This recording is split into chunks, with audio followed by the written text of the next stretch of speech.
एक तरफ पोलिंग हो रही है तो दूसरी तरफ रिकाउंटिंग होगी।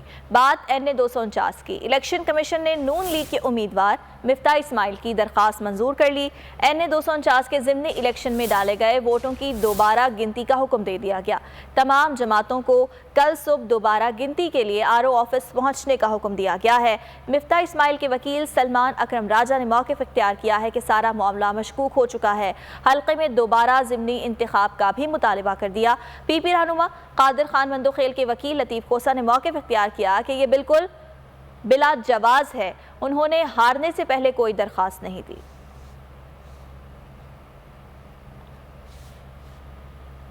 और इलेक्शन कमीशन की जानिब से कराची के हल्का NA 249 में वोटों की दोबारा गिनती के हुक्म से नून लीग की क़यादत में खुशी की लहर दौड़ गई है। शहबाज शरीफ कहते हैं वोटों के कम फ़र्क की वजह से ऐसा करना ज़रूरी था।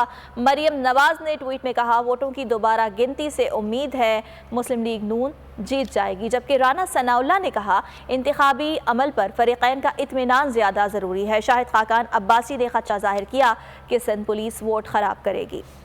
नून लीग के रहनुमा सिद्दीकुल फारूक साहब इस वक्त हमारे साथ मौजूद है। इस बारे में उनसे बात कर लेते हैं। सिद्दीक साहब, बहुत शुक्रिया आपके वक्त का। कल जो इलेक्शन कमीशन से ये कहा गया है कि दोबारा गिनती करवाई जाए और इलेक्शन कमीशन ने इस सिलसिले में अपना फैसला भी सुना दिया है।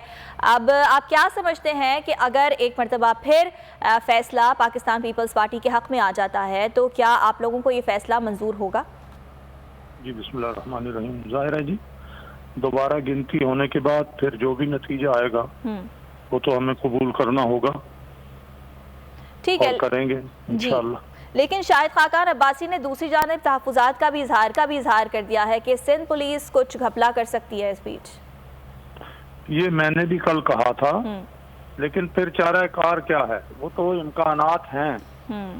जिस तरीके से पहले कुछ लोगों को हमारा इल्ज़ाम है कि इस्तेमाल किया गया और हमारे जो एतराज़ात हैं उन्हें दुरुस्त वैलिड तस्वुर किया इलेक्शन कमीशन ने और उसकी बुनियाद पर ही दोबारा गिनती का जो है फैसला किया है। तो अब अगर नीयत ठीक ना हो तो ये कहाँ तक जाएगी।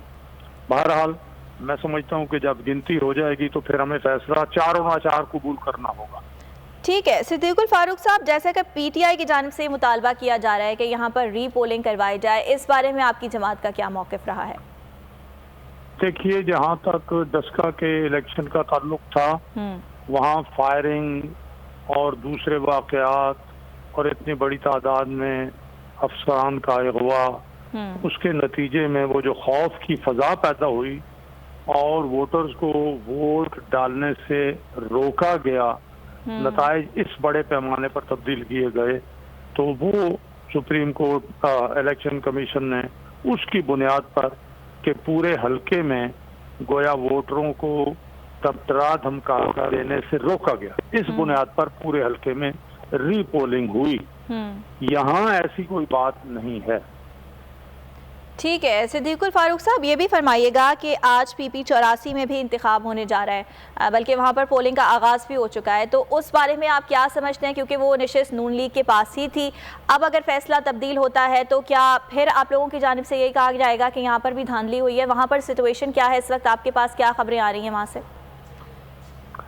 देखिए, हक़ाइक़ छुपाए नहीं जा सकते।